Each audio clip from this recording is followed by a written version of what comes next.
sad. Maybe you think that I'm sad in this face. Really, I'm sad that I'm pretending to be happy. I'm doing that because I think people won't like me if I'm sad. Sometimes sad is very big. It's everywhere and it's all over me. Then I look like this. And there's nothing I can do about it. What makes me most sad is when I think about my brother Eddie. He died. I loved him very, very much, but he died anyway. Sometimes this makes me really angry, and I say to myself, how dare he go and die like that? How dare he make me sad? And Eddie doesn't say anything, because he's not here anymore.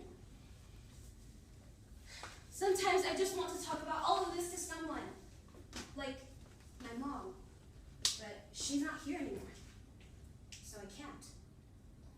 I find someone else, and I tell them all about it. But sometimes I just don't want to talk about all of this to someone. Not to anyone. No one. No one at all. Because it's mine, and no one else's. Sometimes because I'm sad, I do bad things. Like shouting in the shower, or banging my spoon on the table, or making my cheeks go.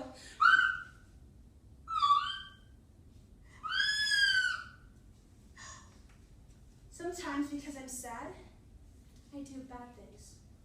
I can't tell you what they are. They're too bad, and it's not fair to the cat. Sometimes I'm sad and I don't know why. It's like the cloud comes along and it covers me up. It's not because Eddie's gone. It's not because my mom's gone. It's just because. Maybe it's because things aren't the same as they were a few years ago. Like my family. They're not the same as they were a few years ago. So what happens is there is a sad place inside me because things aren't the same. I've been trying to figure out ways of being sad that don't hurt so much. And here are some of them. I tell myself that everyone has sad stuff. I'm not the only one. Maybe you all have some too. Every day, I try to do one thing that I can be proud of. Then, I go to bed, and I think very, very hard about this one thing. I tell myself that being sad isn't the same as being whole. I'm sad, not bad. And every day, I try to do one thing that means I'm having a good time. It can, like hanging out with my brother Eddie. It can be anything, so long as it doesn't make anyone else unhappy. Where is sad?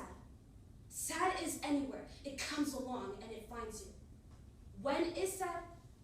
Sad is any time. It comes along and it finds you. Who is sad? Sad is anyone. It comes along and it finds you. Sometimes I find myself looking at things, like faces at the window,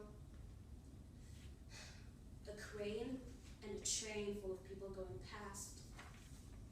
And then I remember things, like my mom in the rain, Eddie walking along the street, laughing and laughing and laughing.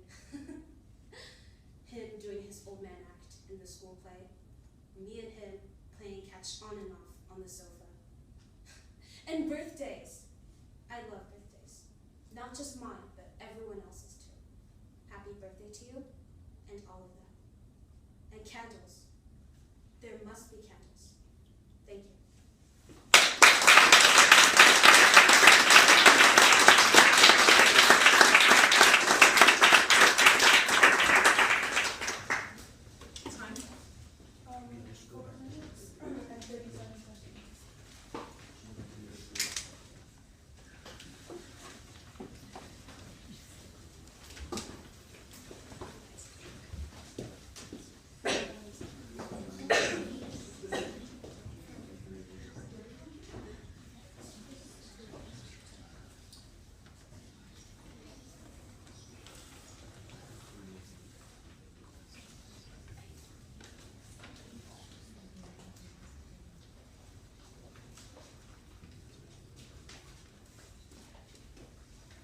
sonal.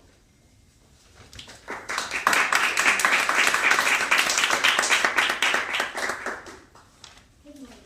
My name is Sonal, and have you ever experienced a big change in your life? Today I will be sharing with you a story called The Dewdrop. The Dewdrop is about a little dewdrop whose fate changes throughout the changing seasons. Let me begin with my story. As the warm sun rose, a dewdrop became aware of its surroundings. It sat there on a bright green leaf, catching the pleasant sunlight and throwing it back out. Proud of its simple beauty, it was very content, small and pure, clear and cool, created by the force of nature. Around it were other dewdrops, some on the same young leaf, and others on the cluster of leaves surrounding it. The dewdrop felt secure in its environment, but was sure that it was the best, the most special dewdrop of them all, sitting on the top with the lovely view of the boundless world. Ah, it was good to be a dewdrop. A crisp autumn wind rose, and the plant began to shake, tipping the leaf. Gravity pulled it towards the edge of the leaf, as if Pleains took a four towards the unknown. Why? Why was this happening? Things were comfortable. Things were safe. Why did they have to change? Why are the leaves falling? Why are the leaves turning brown? Suddenly, the leaf falls to the ground, crunchy and brown for the little dewdrop. Not so little anymore. The dewdrop approached winter, where all things seemed to freeze, bringing the world into a crystallized decoration, and along with them, the dewdrop. In a thawing pond of ice lay the leaf with the dewdrop. The leaf, which had attained holes in its tongue, was slowly starting to tip over. Just like the Titanic, it was taking a dip into the water. The dewdrop reached the top edge of the leaf. It was terrified, certain that it would soften into 1,000 pieces below. Sure that this was the end with the tipping leaf. Its time had only just begun, and the end had come so quickly. It seemed so unfair. It seemed so meaningless. Why was it made just to be a puddle? It tried desperately to do whatever it could to embrace the leaf, but it was of no use. Finally, it let go, surrendering to the force of gravity. Tipping the leaf, down it fell. Below, there looked to be a mirror in which a reflection of itself seemed to be coming up to meet the dewdrop. Closer and closer they came, until finally. And then the fear transformed into a deep joy, and thoughts became clear, as the tiny dewdrop merged with the vastness that was the pond. Now, the dewdrop was no more, but it was not destroyed. It had become one with the whole. Thank you.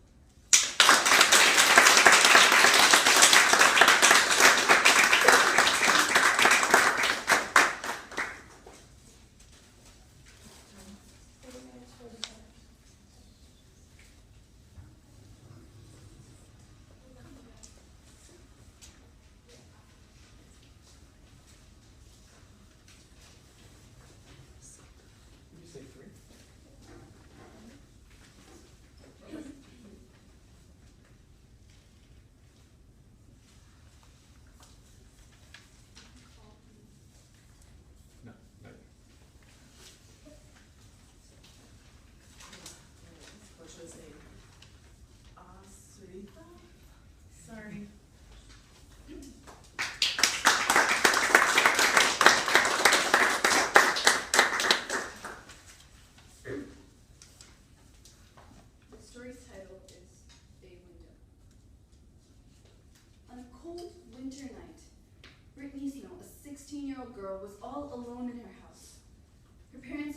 out to a dinner party at their friend's house.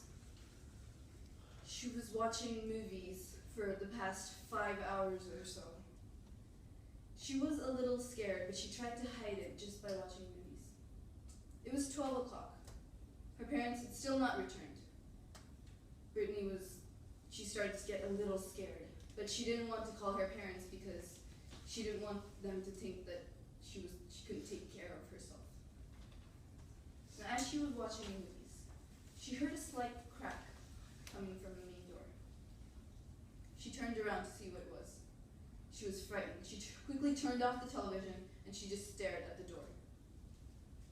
She couldn't move. She could barely breathe. She kept staring and staring at the door.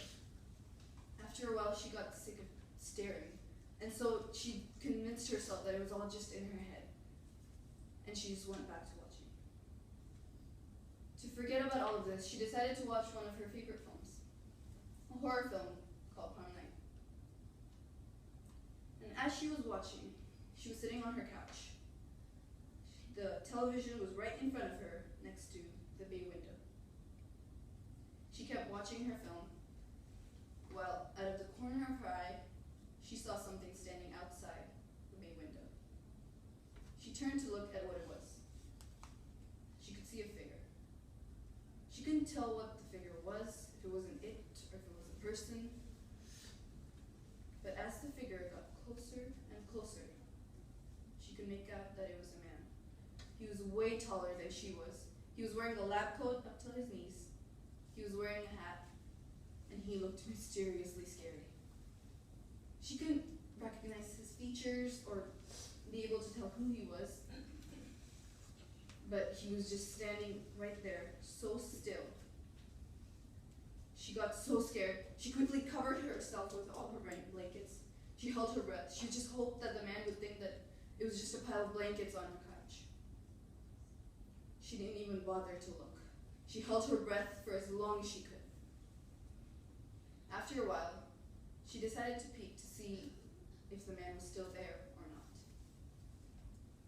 She slightly lifted the blanket up and peeked with one eye. He was still standing there, but now he was closer. She saw him taking his hand and putting it into his pocket, and he took out something. She couldn't make out what it was at first, but as he got closer and closer, she could make out that it was a knife, a very long one at that. She was frightened. She again covered herself with the blankets, and she just stayed there. She realized that her phone was inside her pocket, and she slowly slid her hand into her pocket and took out her phone and punched in the numbers 119 and quickly called the police station. "May I help you with something, miss?" There's a man standing outside my bay window. He has a knife, and I don't know what to do. "Okay, miss," said the male officer. "Please tell me your address, and we'll be right there." So Brittany told the officer her address, and she put down the phone, and she just waited under her blanket. She didn't want to look anymore. She just stayed there, trying to hold her breath for as long as she could, hoping that the man would just leave. After a while, she heard the noise of some sirens. Brittany was delighted by this. She quickly rushed out, and she opened the door, and to her delight, she found some officers examining her area, the area around her house. She let a female officer and a male officer inside. "Are you okay?" said the female officer. "Yes, I'm fine," said Brittany. There was no one out there. There were no footprints left, and the snow has covered the entire area, so we would have noticed footprints, but there were no footprints. "So I don't think there was anyone standing out there," said the female officer. "But he was standing right there. I saw him with my own 2 eyes. He was holding a knife, and he was just getting closer and closer by the minute." "But I'm telling you, there was no one there," said the male officer. "We would have noticed footprints for sure." But I saw him with my own 2 eyes, said Brittany. You know, sometimes your eyes can deceive you, said the male officer. Maybe you've just been watching too many horror films. Brittany was not convinced, but she knew that she couldn't convince the officers because there was no proof that he was there. The officers asked if they could call her parents, and so they did. And as the officers were about to leave the house, the female officer stepped on something wet. She couldn't make out what it was at first, but as she pushed the couch back, she noticed that there was a discarded knife and melted snow. She gasped. Brittany and the male officer turned around and gasped as well.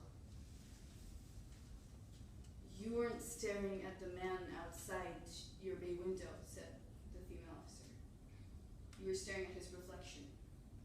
He was standing right behind you the entire time.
Forced to attend an interview is a story about someone who tries to sabotage an interview for a job they really, really, really don't want. I am a writer. That's the beginning and end of my story. I'm a writer. I write. I have stories. I have things to say. I am not a refinements document analyst. Maybe you are, but not me. My wife, bless her, is an honest, earnest woman, a doctor. She works hard. She's very smart. Still, sometimes smart people can see the world in black and white, where you're either making money or you're unemployed, not realizing there's a middle path, the path to enlightenment, the path of the writer. So she tells me to get a job. Is my making money truly necessary? I would say no. I would suggest that my words, as seemingly monetarily valueless as they may presently appear, are greater than any paycheck. I would suggest that she's a freaking doctor. So let's be real for a moment. This is not about a paycheck. This is about the creative process. And a boat. She wants to buy a boat. I don't even like the water. So when I apply to jobs, I do so out of marital duty to show that I am trying, even though I am not. I am a writer, after all. Writers can only be counted on to try during moments of great inspiration and/or the waning hours of a deadline. I understand this. You understand this. Why Barry Blankenshot at First Fourth National Bank of Wattsboro doesn't understand this is anyone's guess. See, I applied to the position of refinements document analyst, which is exactly the Lovecraftian nightmare it sounds like. These days, I curse the name of Barry Blankenshot. For starters, how in the world was my application ever picked out of the pile to begin with? I have a number of tactics that I employ with regularity to prevent such a calamity. In this case, I provided no prior employment history, misspelled the bank's name repeatedly, listed only dead celebrities as my references, and left no personal contact information. He tracked me down somehow, and I was so caught off guard, I didn't think to pretend that Barry had reached the wrong number. We agreed to a time and place for the interview. I did not show up. I have to assume this is usually the sort of thing that disqualifies someone from the offered post. Barry called back.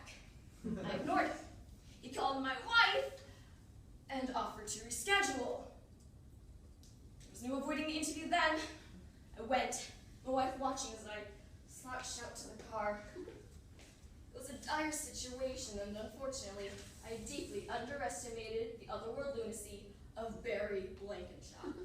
He was a smallish man, perma-sunburned, with hair the color of uncooked rice noodles. Aha! He is the woman of the hour! So, how did you hear about First, Fourth, National? My, weed dealer banks here.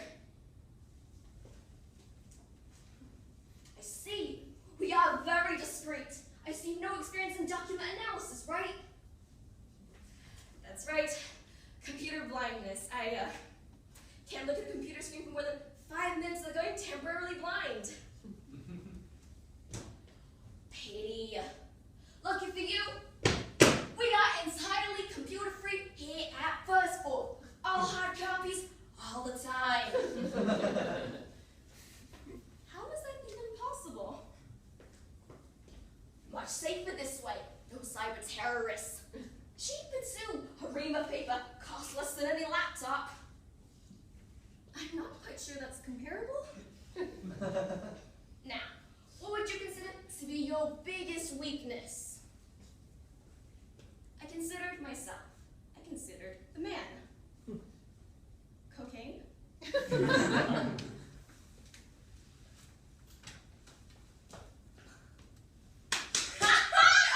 of humor! I love it! Oh no, I know the effects of cocaine.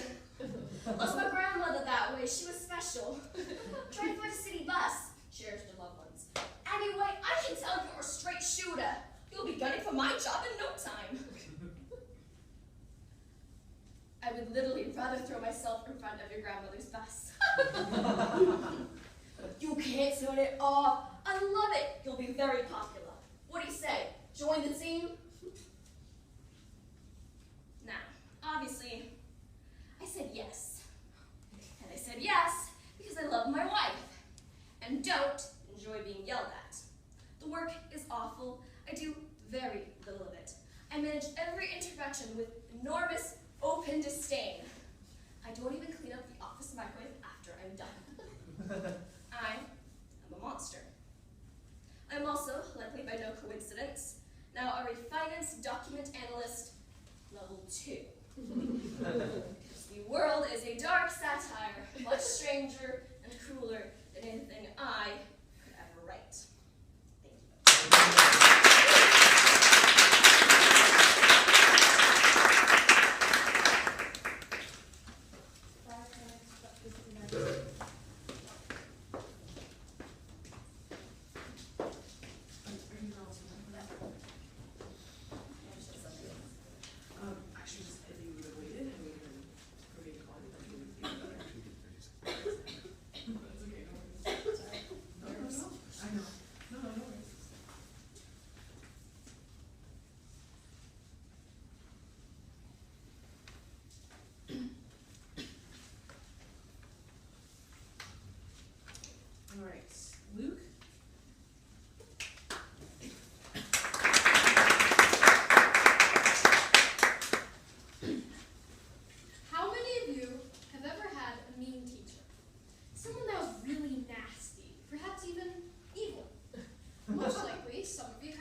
The teacher in the story really is a witch.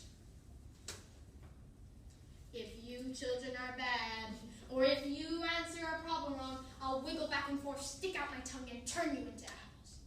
Mrs. Gorf did not like children, but she loved apples. A student in her class, Joe, couldn't act. He couldn't even count, but he knew that if he answered a problem wrong, he would be turned into an apple. So he copied from Kevin. He didn't like to cheat, but Mrs. Gorf had never taught him how to add. But one day, Mrs. Gorf caught him. She wiggled, first to the left, then to the right, and stuck out her tongue, turning Joe into an apple. Then she turned Kevin into an apple for letting Joe cheat. Hey, that isn't fair, said Todd. He was only trying to help a friend. Mrs. Gorf wiggled, first to the left, then to the Does anyone else have an opinion? She picked up the apples and placed them on her desk. Stephen started to cry. I do not allow crying in the classroom, Said Mrs. Gore. She wiggled, first to the left, then to the right, and stuck out her tongue, turning Stephen into an apple. For the rest of the day, the children were absolutely quiet. And when they went home, they were too scared to even talk to their parents. But Joe, Todd, Kevin, and Stephen couldn't go home. Mrs. Gorf just left them on her desk as apples. Their parents were very worried. They didn't know where their children were. Nobody seemed to know. The next day, Kathy was late for school. As soon as she walked in the door, Mrs. Gorf turned her into an apple. Paul sneezed during class. He was turned into an apple. Marcia tried to run away. Mrs. Gorf wiggled, first to the left, then to the right, and stuck out her tongue, turning Marcia into an apple. By the end of the day, a dozen children had been turned into apples. Lewis, the recess supervisor, had come up into the classroom. He had heard that Mrs. Gorf was a mean teacher, so he came up to investigate. She must be a good teacher if so many children bring her apples, he thought. He walked back down to the playground. By the end of the next day, a dozen more children had been turned into apples. There were only 3 children left in class. Lewis, once again, came back up into the class. He saw the 24 apples on Mrs. Gold's desk. She must be the best teacher in the world, he thought. And once again, he went back to the playground. By the end of the week, all of the children were apples. Mrs. Gorf was very happy. Now I can go home. I don't have to see any of you miserable brats ever again. You're not going anywhere, said Todd, still an apple. He jumped off the desk and bopped Mrs. Gorf on the nose. The rest of the apples followed.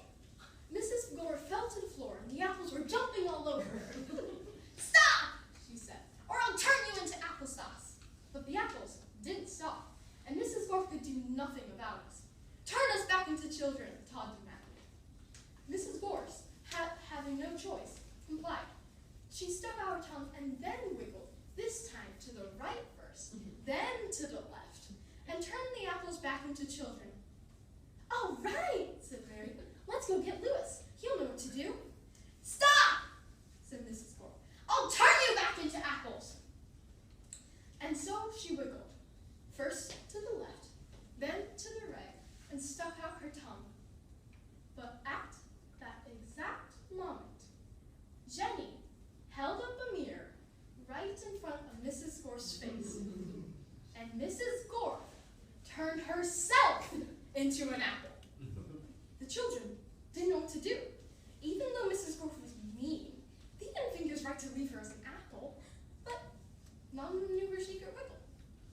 So, just then, Lewis had came back up into the classroom. Where's Mrs. Gorf? Yes. Nobody said a word. Boy, am I hungry! I don't think Mrs. Gorf would mind if I ate this apple. After all, she always has so many. He picked up the apple, which, as we know, was really Mrs. Gorf, shined it up on his shirt, and ate it.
is Lisa Newrider, and today I will be reciting Tortoise and the Hare.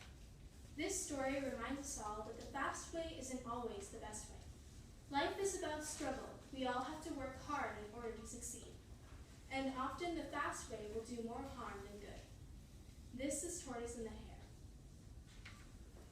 Once upon a time, there was a hare who, boasting how he could run faster than anyone else, was forever teasing Tortoise for its slowness. Then one day, the irate Tortoise answered back, "Who do you think you are? There's no denying you're swift, but even you can be beaten." The hare squealed with laughter.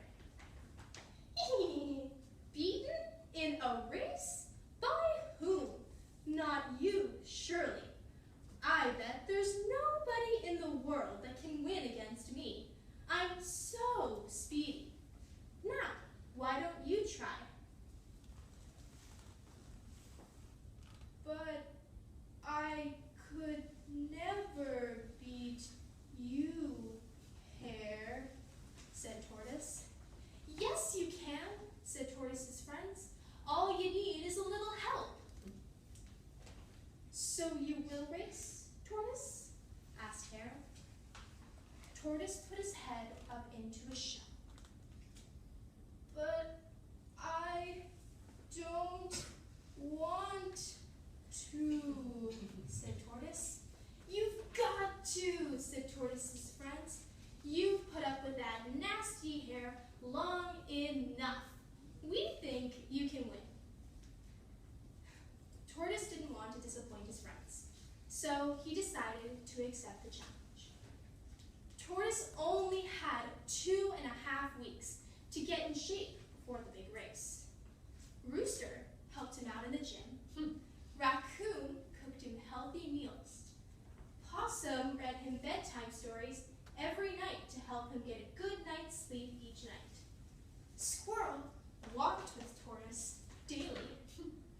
And Goose stretched with Tortoise daily before and after his walks with Squirrel. And 2.5 weeks later, at dawn, they stood at the starting line. The hare yawned sleepily as the meek Tortoise trudged off. When the hare saw how painfully slow his rival was, he decided to have a quick nap. "Take your time," he said. "I'll have 40 winks and catch up with you in a minute."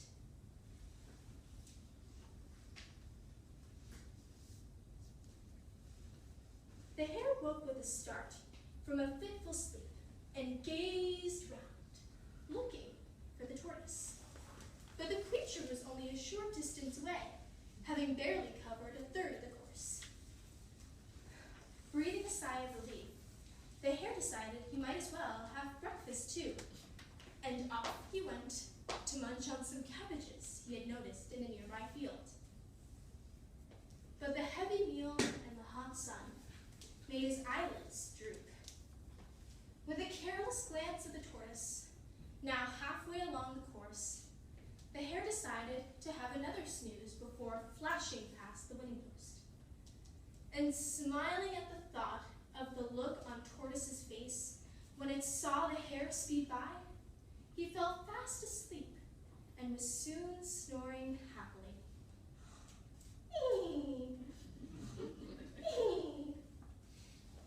The sun began to sink below the horizon, and Tortoise, who had been plodding towards the winning post since morning, was scarcely a yard to the finish. At that very point, the hare woke with a jolt. He saw the tortoise a speck in the distance, and away he dashed. He leapt and bounded at a great rate, tongue lolling, gasping for breath. Just a little more, and he'd be first to the finish. But the hare's last leap was just too late.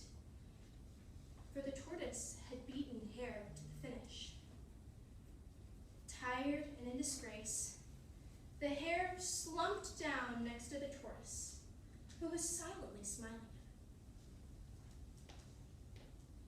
Slow and steady wins the race with the help of good friends, said Tortoise.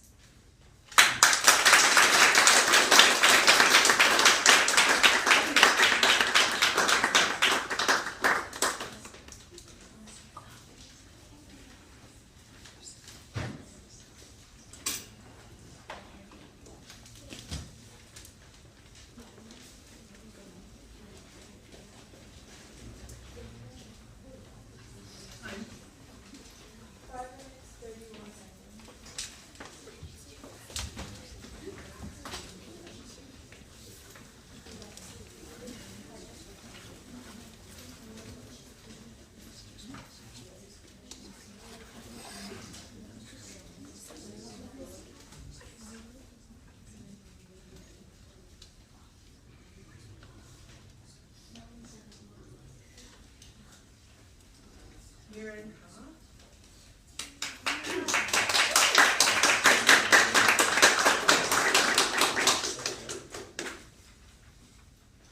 Hi, my name is Mira and I'll be telling you a story based on the tongue-cut sparrow, and it's for all age groups.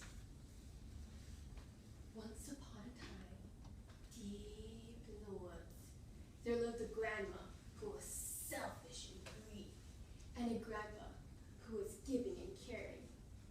Since the two did not have any children, the grandpa took care of his pet sparrow with great amount of care. However, because of this, it caused problems. Why are you feeding that hideous creature dinner? The poor sparrow was starving, so Ugh, wasting our food for a sparrow? don't worry. I eat the sparrow some of my food, so it should be fine. Very nice of you, Grandpa. The next morning, the grandpa went off to the mountain to gather some wood. Meanwhile, the grandma did her laundry. Time for laundry.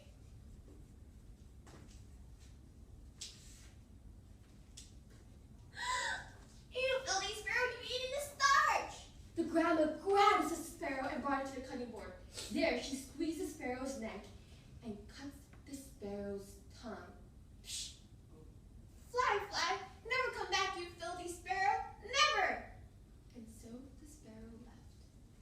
After a while, the grandma comes back over the mountain. I'm back. Oh, welcome back. Where's the sparrow? Oh, the sparrow won't be coming back anymore. Why? I cut its tongue. How could you? That's terrible. The grandpa was so worried, so he sets off looking for the sparrow. Where are you, sparrow? Where are you? Where are you? Even after dark, the grandpa never gave up. Where are you, sparrow? Where are you? Then he hears a noise. And he turns his head to the right. Sparrow, sparrow! And then the sparrow was there. Oh, sparrow, I'm so glad you're safe. And then the sparrow showed him to the bushes, where he found the sparrow's home. Since you're so benevolent towards me, I shall give you a gift. The sparrow presented him with two gifts, one big one and one small one. I shall kindly get the smaller one since it will be easier to take home. Thank you so much, sparrow. And so the grandpa took home the smaller gift and walked back. But there awaited the nasty grandma. Where were you? Well, I was looking for the sparrow. Well, the sparrow kindly gave me a gift. One big one and one small one. And I got the smaller one. Oh, let's see. Gold, silver, silk, how wonderful! But Grandma, why didn't you get the bigger one?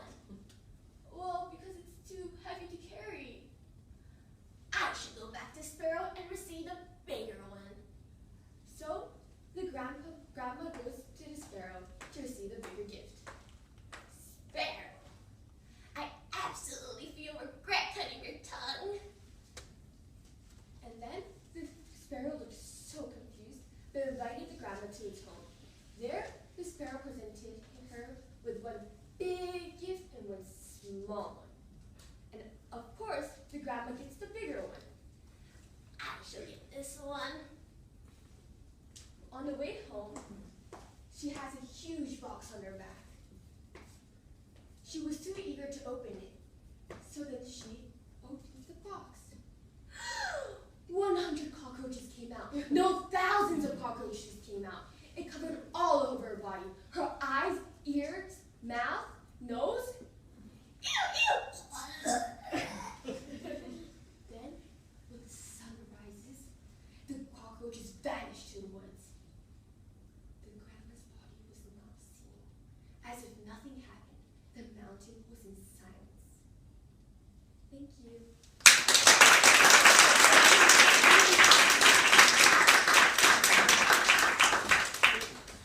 4 minutes, 47 seconds.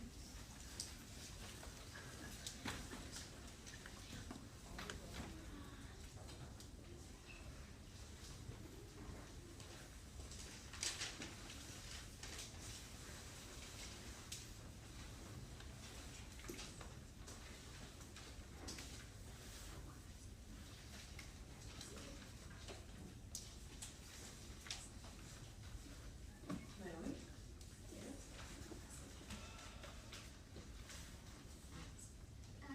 Hi, I'm Naomi, and I'll be performing the 12 Dancing Princesses.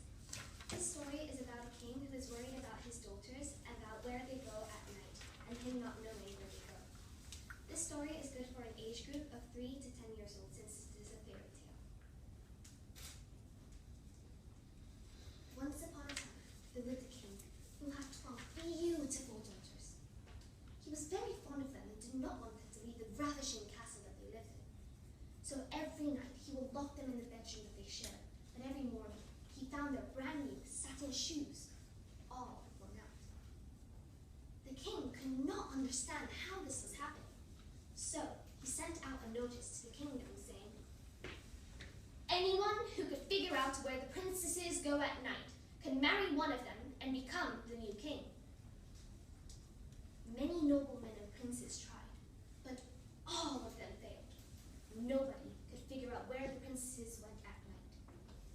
But one day, a young soldier came into the kingdom, and as he was passing by the woods, he ran back to the board and met an old woman.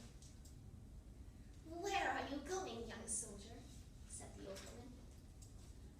"I am going to the kingdom and going to find out where the princesses go at night and going to become the new king," explained the soldier boldly. "Well, that is not a very hard task. Just take care not to drink any of the wine that the princesses will give you at night. And as soon as she leaves, pretend to be fast asleep. Then she should have a strange-looking cloak. This is a cloak that will make you seem invisible, so that you can follow the princesses without being seen." The old woman handed the soldier the cloak, and they went their separate ways. The soldier was made welcome at the castle and was given fine new robes and was let to sleep in a large bedroom across the princess's room. And that night, just as he was about to lay himself down on the bed, one of the princesses brought him a cup of wine, but remembering the old woman's words, he only pretended to drink it, for there was sleeping potion in it. When the princess left, he laid himself down on the bed, and soon he began to snore. Very loudly, as if he was fast asleep. When the princesses heard this in their own room, the eldest said, "Oh, this soldier is just as stupid as the past princes," and her sisters laughed. None of them suspecting that the soldier was listening to their every word on the other side of the door. But the youngest only said, "I don't know why this is, but while you're all so happy, I feel very uneasy, as if some mishaps will befall us." But her sister only said that she was just afraid as always. When the princes were all ready, the eldest walked up to her bed and clapped her hands 3 times. And the bed sank into the floor, and there stood a grand staircase leading to an underground tunnel. The sisters walked through the staircase, and when the soldier saw this, he leapt out of bed, put on the cloak, and followed the princesses into the dark tunnel. But in the darkness, the soldier trod on the dress of the youngest princess, which made her yell out, "Ah, someone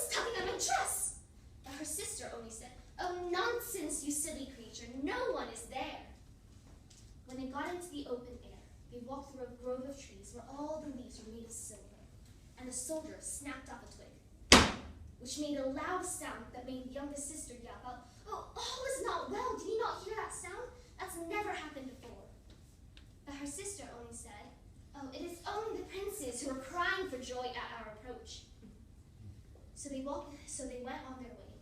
Soon they came to a grove of trees where all the leaves were made of gold, and then to another where all the twigs were made of diamonds. And every time the soldier snapped off a twig, and it would make a loud sound that made the youngest sister tremble with fear. But her sisters only said that it was the princes who were crying for joy. Soon they came to a glittering lake where there lay 12 little boats with 12 handsome princes in them. And when they got to the castle, the princesses danced the night away with their partners. And when the princesses got back to bed, they were so tired that they went straight to bed, taking off their tattered, brand new satin shoes. The same thing happened the next 2 nights.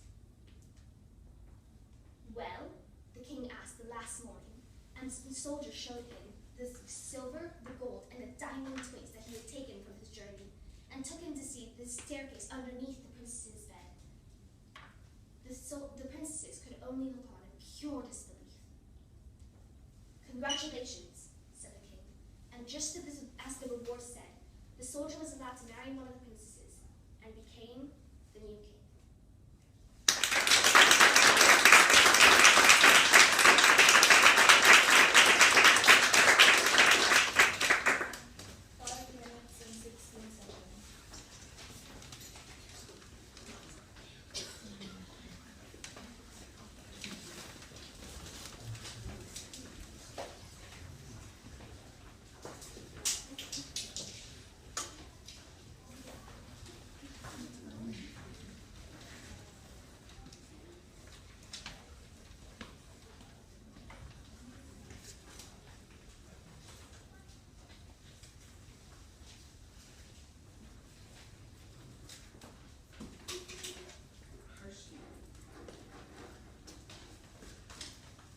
Hello, my name is Harshita, and today I'm going to be telling you a story that is suitable for the audiences of elementary school.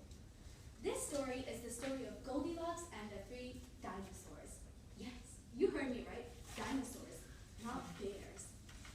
One day, there were 3 dinosaurs, Papa Dinosaur, Mama Dinosaur, and Baby Dinosaur. And this one day, for no particular reason, the 3 dinosaurs decided to make up their beds, position their chairs, and cooked 3 delicious bowls of chocolate pudding. Mama, can I please eat some? This smells delicious, asked Baby Dinosaur.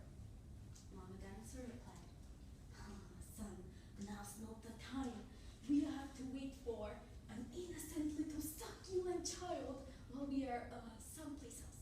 So come on, let's go. Come on, Papa, let's go to the forest. No. Someplace else. So the 3 dinosaurs made their way to someplace else and made a sound that might kind of have sounded like an evil laugh, but was probably 3 dinosaurs enjoying their time as a family. Right? I mean, what else could the sound be? Sure enough, 5 minutes later, an innocent little girl named Goldilocks happened to pass by the forest. La la la, I'm really hungry, I hope someone has some food. Just then, the forest boomed with what might have sounded like a dinosaur yelling, "Gotcha!" But it was probably just the wind, right? This loud noise was followed by another loud voice that kind of might have sounded like, "Now's not the time, Papa." But it was probably just a rock falling from a tree, you know. Goldilocks never listened to anything, and she made her way to a large, enormous house and just barged into it. She followed the smell of chocolate pudding and noticed that it was at the top of a very tall counter. She saw a ladder next to the counter and grabbed the ladder, positioned it against the counter, and climbed her way up. This all smells really good. Goldilocks swam and licked every single corner of all 3 bowls of chocolate pudding without thinking, why the bowls were very large and why the counter was very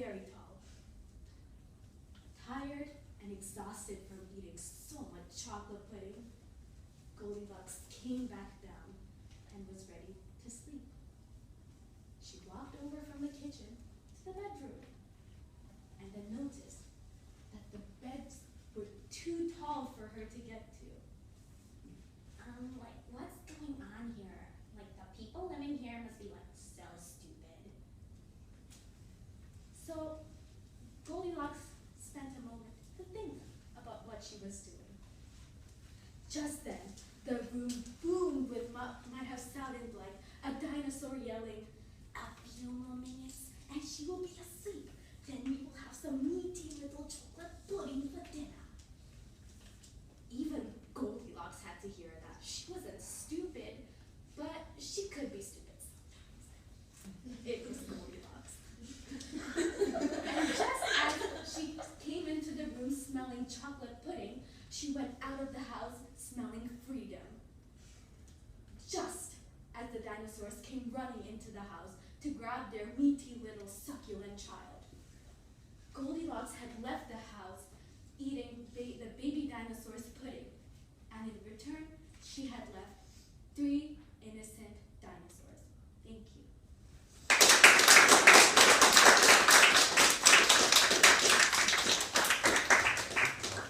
4 minutes and 1 second.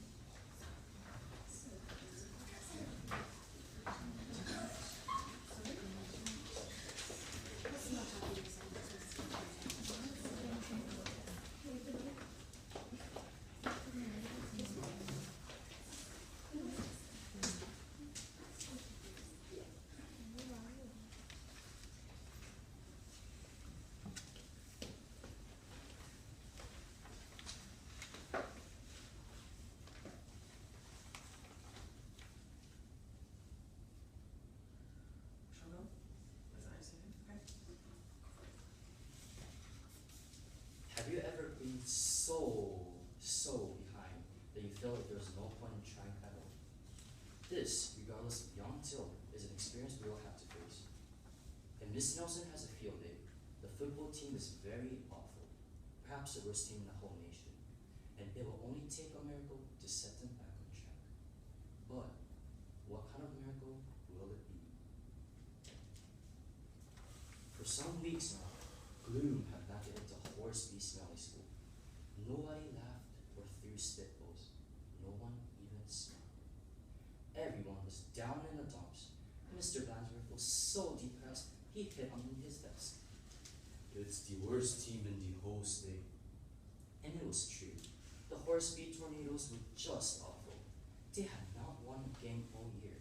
Not even a single point was taken. And lately, even though the big Thanksgiving game was coming up, they were only interested in horsing around and giving coach the business. Why practice? We only lose anyways, he said. What should be done? Said Miss Nelson. That afternoon, when Miss Nelson was grading papers, she heard a wild laughter.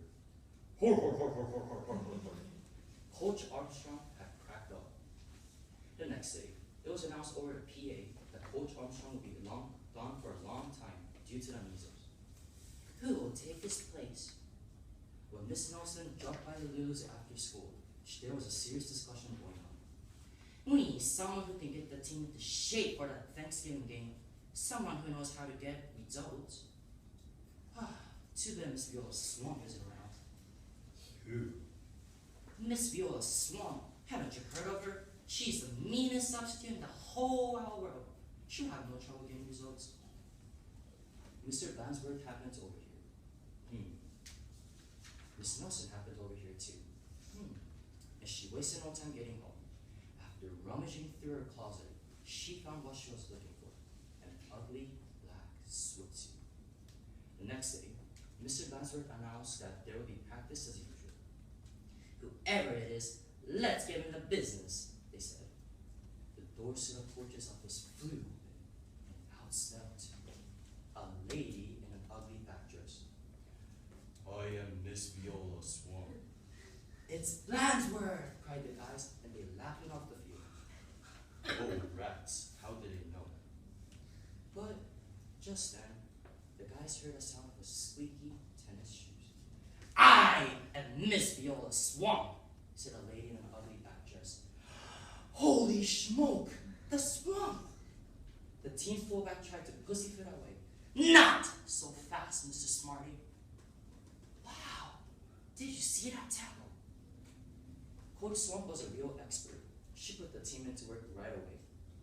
The guys have never done so many leg raises. More! They have never run so fast. Faster! One guy was crying.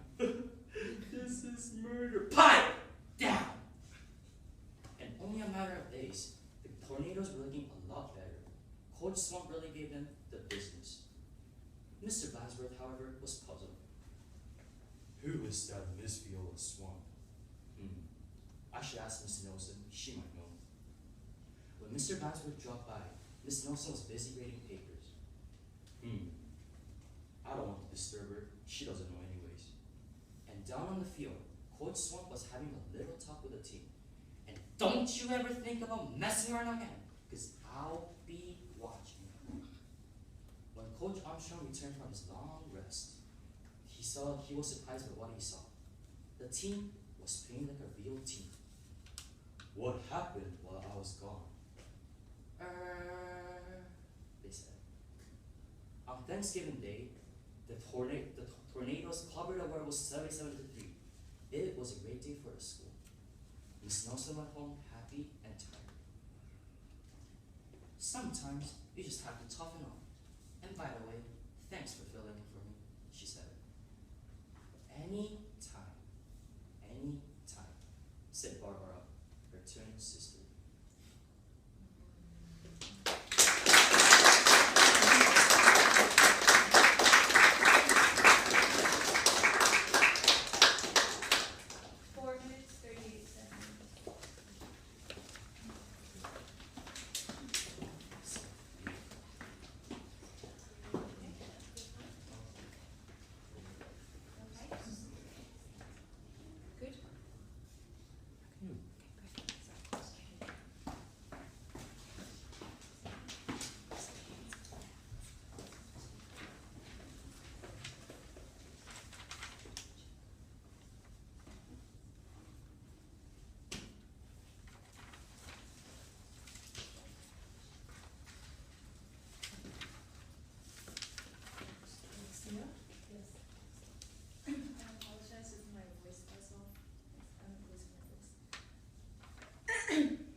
What is one thing that scares you as a teenager? Failing your math exam? Or sneaking in your room way past your curfew? What scared me the most as a teenager sounded something like this. Hey, what's your hobby? Or, what's your favorite color? Back in where I come from, there are no such thing as I, only we. The title of this story is In Order to Live. 평양북도에서 미사일 발사가 성공하였습니다. In 1993, I was born in the city called Seisen, a small city of 200,000 on the Yalu River, which runs between China and North Korea. There's only one TV channel and no access to the internet, which didn't really matter because we were not granted with the access to electricity. What did matter, however, was that there were no books, no songs, no writings about love stories. There were no Romeo and Juliets, but the only person we had was our great leader who could read our mind and sacrifice everything they had for us. With my leaders, I was convinced that my country was the happiest nation on earth. Growing up, there were so many consequences to the disobedience to the regime. When I was a little child, my friend's mother was publicly executed for watching a Hollywood movie. Bang! Bang! Rifles would fire at her body until her body was torn in pieces and flopped on the ground. Such sights were too common, and it was an occasional school field trip anyways. I didn't feel anything. In North Korea, a person's life value holds less value than those of animals. At the end of the day, I would sit on the ground looking across the river wondering, why were there so many lights in China across the river? My world, the happiest nation, was full of darkness at night. Even as a little child, I knew there was something across this river. Such thoughts were short and temporary, because during the day, I would be busy looking for food. My sister and I would hold each other's hand, going out in the field looking for food. Flowers, grasshoppers, rats, whatever we found, we put it immediately in our mouth. One day, I was walking down the street, and I saw a pile of dead bodies on the ground. These deteriorating bodies, I didn't feel anything. It was too common. But something caught my attention this day. Looking closely, these dead bodies were surrounded by rats. These rats were chipping away the flesh of dead human bodies, and nothing started to make sense around me. If I lived off of these rats, and these rats were relying on the flesh of human bodies to live, I realized that there's no way I could survive in my beloved country. I just could not understand why there was so much hunger in the happiest nation. So that was it. I held my mother's hand, and we crossed the frozen river towards China. I was 13 years old. Things were not easy, however. The first step we stepped in China, we were sold as a property of someone. Shh! If you do not want to be sent back to North Korea, give in. Unless we wanted to end up like the woman who was publicly executed for watching Hollywood movie, we had no choice but to give in as sex slaves for less than $200. There are too many things I wish I had not seen in China. I'm okay, Mom would say. No, she wasn't. She struggled just as me, wondering why we had to suffer so much just because of our birthplace. After everything had been taken away from me, starting from my childhood, my youth, and my adulthood, including my virginity. My mother and I could not take it any longer. We held each other's hand again and wandered through the desert. Even if this meant death, this was our final attempt to freedom. When we were sneaking out, a guard caught us and the flashlight spotted us right on our face. "Who are you?" they asked. Quickly, without any second thought, we put our knife on their neck and shouted, "If you send us back to North Korea, we will die here. We have nothing else to lose. We have lost everything." Miraculously, our desperation proved to be effective, as we were sent over to the South Korean embassy to set us free. Although I did not know what it meant to be free anymore. It had been 2 years since I crossed that frozen river towards the light. Back in South Korea, people ask strange questions about me. What's your hobby? How do I know what my hobby is when my only goal was to make the regime happy? Then they would change their question. "Okay, what's your favorite color?" "My favorite color is pink. Now what's yours?" At that moment, I would shout, "Pink! Pink!" relieved that I was finally given the correct answer to abide by. Hear our cries. Our refugee crisis differs from others that we have our families in the South who are wanting to accept us. All we ask is let us go through China. Let us go to the other side of our house, our home, as humans, and legally. Because now I know. I know that my favorite color is spring green, and my hobby is watching documentaries and reading novels. My name is Yeonmi Park, and I deserve to be treated as a human. Thank you.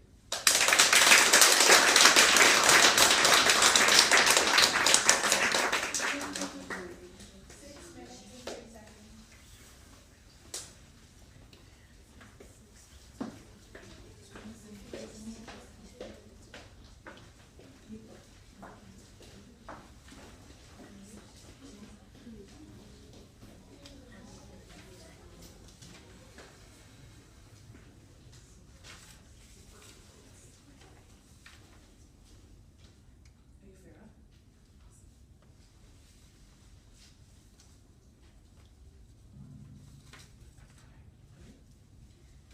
Hello, my name is Mohammed, and I'll be saying this story.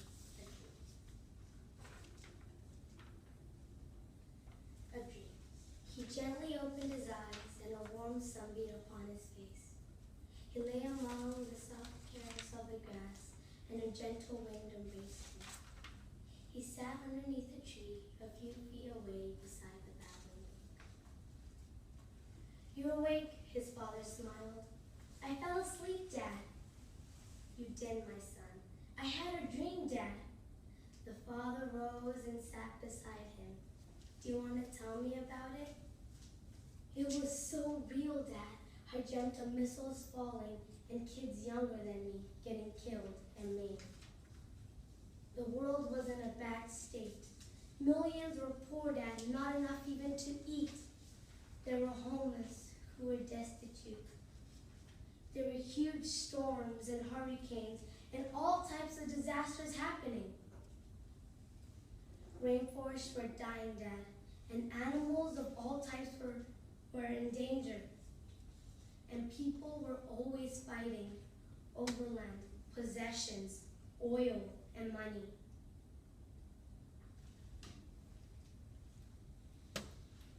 And the earth was actually heating up. And I dreamt of growing up in this world. And I was having happy times and sad times. And I lived a life, Dad. Everything went so quickly. I was scared, full of joy. There was fear and hope. And sometimes I felt so helpless. And a lot of times I felt so lonely. Worst of all, Dad, I didn't know where you were. I kind of knew you were there somewhere, and I kept calling out for you. In fact, sometimes I gave up hope and thought you didn't exist at all. But as I grew older, I stopped searching for you, and I started to look within. Which was strange, really, but I kind of knew you were part of me, as I was part of you. It was intense, Dad, and then I just woke up. The father looked at his son with his wise eyes. That's a dream, son. How long was I asleep, Dad? 5 minutes and not much more. Wow, all that in 5 minutes? Dad, that was my first dream. The son looked knowingly at his dad for a while.